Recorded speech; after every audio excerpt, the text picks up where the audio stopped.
The abstract in a life science paper is not just a summary of the work described in the paper.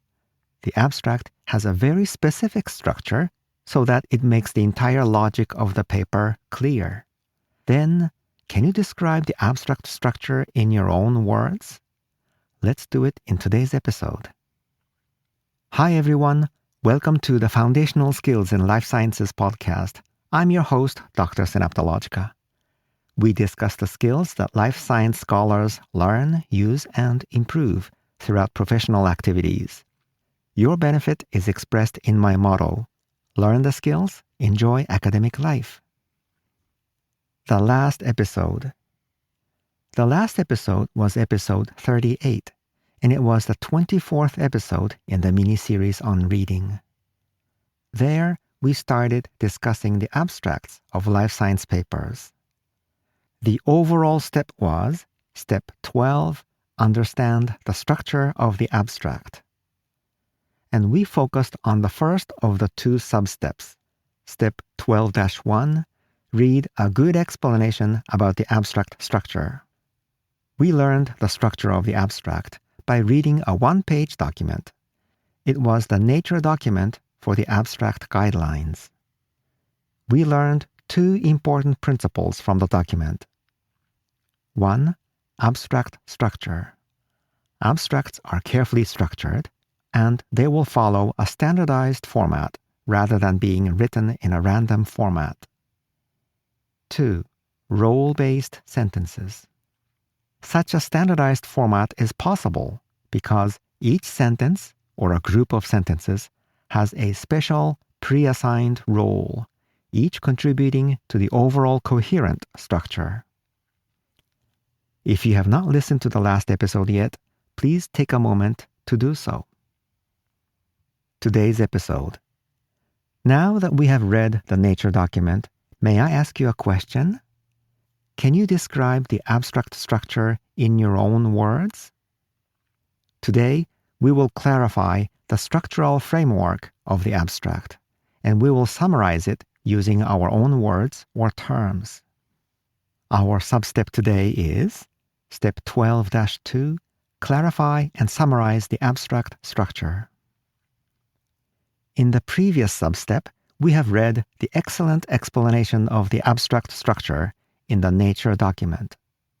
In today's sub-step, we will use our own words to describe the roles of sentences and clarify the abstract structure. Each role corresponds to one structural component. To make it easy, I have created a list of 8 structural components. We will also briefly talk about what those components do in the abstracts. After that, in the comments section, I will tell you how I have come up with those components. Let's get started. There are usually 8 components in a well-written abstract, and they occur in the following order. The first component is the background, a brief and broad introduction to the research topic. In 1 or 2 sentences, the background component introduces the research topic to the readers. It sets the stage and provides context so that even the scientists outside the field will understand what the research is all about. The second component is the known, a known fact or two in the specific field. Typically, a single known will be described. It is not a random known fact in the field. Instead, it is the known fact that is deeply related to the present research. This known fact will be presented so that it will connect with the next statement of the unknown and make a good contrast with it. The 2 components up to this point, that is, the background and the known components, will also introduce important keywords and the key concepts that are necessary for understanding the paper. The third component is the unknown, an unknown thing in the specific field. The thing can be a phenomenon, a mechanism, a factor, an outcome, etc., depending on the specific research. Typically, a single unknown will be described, but there can be two unknowns or more in some papers. There will be very many unknowns in any field, but the unknown component described here means the unknown thing that is the direct target of this specific research. The unknown component can also take the form of the question, the hypothesis, the problem to be investigated in the work, or the urgent need to be addressed, the rationale, or the objective of the work. The goal of a paper is to give an answer to this unknown component. The fourth component is the result overview, a brief overview of the results in the paper. The sentence often starts with a typical expression, "Here we show," and "Here we report," etc. The fifth component is the methods, a concise description of the methods or experimental procedures used in the work. In clinical science papers, the methods component is typically described in a standalone sentence. In basic science papers, it can be described in a standalone sentence, or it can be integrated into the following results component. The sixth component is the results, brief descriptions of important results of the work. Most often, the results component is made up of several sentences, with each sentence describing a specific finding. So, for example, result number 1 describes the main finding 1 in the first sentence of the results component. Results number 2 describes the main finding 2 in the second sentence of the results component, and so on. The seventh component is the conclusions, a brief concluding statement that summarizes the results. The results component and the conclusions component would address the unknown that was described earlier in the abstract. So these components, especially the conclusions, close the loop. The conclusions complete the circle and ties everything together. In some papers, the conclusions component can be absent. In such cases, usually the result overview component will be present earlier in the abstract and will serve a similar function to the conclusions. Conversely, the conclusions component will be present if the result overview component is absent. And the eighth and the last component is the implications, the interpretations and implications of the work. The implications component will describe the relevance to the research field, that is, what the results mean to the field and how the field is impacted by this work. The implications component could be included in the conclusions component.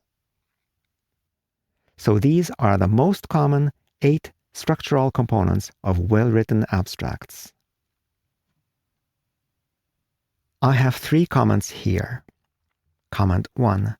Another component. In addition to these 8 structural components, there can be other components in some journals. One example is the following. Significance, a brief description of why the topic is important. This component can also be called the importance component. If present, the significance component can be shown in a standalone sentence in some journals. In many abstracts, the significance component is not present as a standalone sentence. Then it is either absent or its content can be embedded somewhere in the abstract. For example, in the background, the unknown, the conclusions, or the implications components. There can be additional components required in other journals, but I believe that we have covered the major 8 components that we can find in any abstracts of major journals. Comment 2. How the list was made. When I made the list of structural components of abstracts, I wanted the list to help you understand the common abstract structure, in many journals in life sciences. And I wanted to make the list as comprehensive and systematic as possible as well.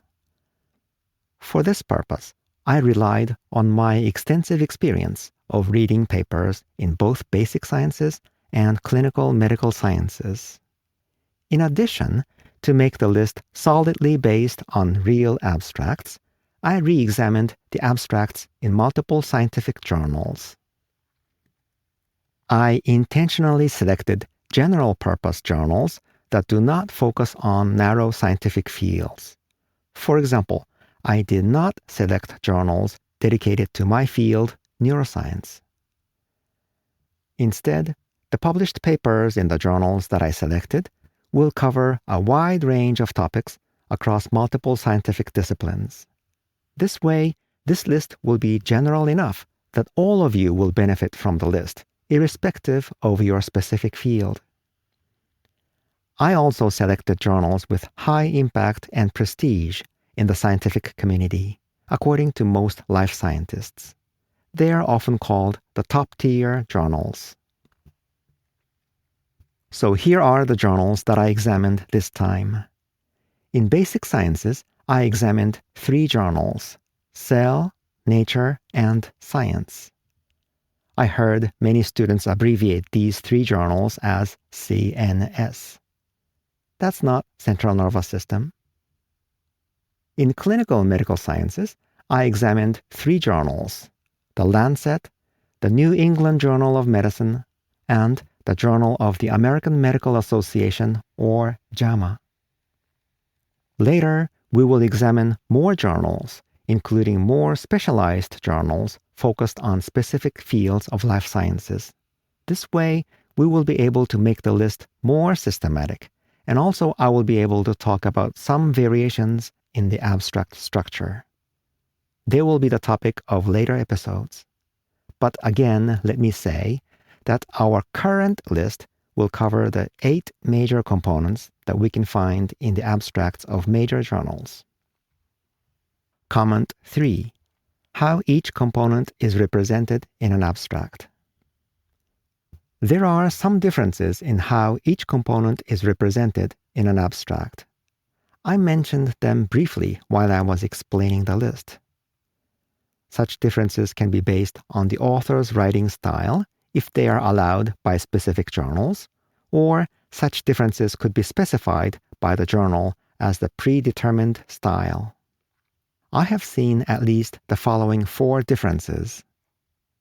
1. Each of the 8 components can be expressed in a standalone sentence or in a group of sentences. 2. In some cases, one component can be described in 2 or more sentences. For example, this often happens with the background component. 3. In some cases, more than one component can be described in a single sentence. For example, the result overview component can be described together with the methods component in a single sentence. 4. In some other cases, one or more components are not described. For example, the result overview component can be absent, but its role is taken over by the conclusions component. In any case, we will be able to identify these components very easily when they are present in well-written abstracts. The key word here is well-written abstracts. You might see poorly written abstracts and how disorganized the structure can be. But when we start understanding the abstract structure, it would be best to start with good examples. Our list of 8 structural components that we have talked about today is based on very good examples. So I would recommend you start with today's list. Before ending today's episode, let's talk about one fun activity, mnemonic for the abstract components. I wanted to create a mnemonic to list these abstract components. Such a mnemonic will help us remember the components easily, so that reading abstracts will become easy. But it was a little challenging for me to make the mnemonic using the first letters of the 8 components. So I asked the generative AI for help. I used Gemini of Google DeepMind and Copilot of Microsoft. In each AI, I used the same prompt. I wrote, create 10 different mnemonics about the following 8 components of the abstracts in life science papers. Keep the same order of appearance. The components are the background, known, unknown, result overview, methods, results, conclusions, and implications. After getting responses for 20 candidates, 10 from Gemini and 10 from Copilot, I chose the one that I liked the best, and I edited it further. Here is the final mnemonic. Be kind. Understanding reading may require cool ideas. Let me read it again. Be kind. Understanding reading may require cool ideas. This mnemonic followed my rule. If we look at the first letters of the 8 words, they are the same as the 8 components, and they are listed in the same order. Let's examine the details. Be kind correspond to the background and the known. Understanding reading correspond to the unknown and the result overview. May require correspond to the methods and the results. And cool ideas correspond to the conclusions and the implications. And here, the cool ideas will mean the deep understanding of the abstract structure. Isn't this good and cool?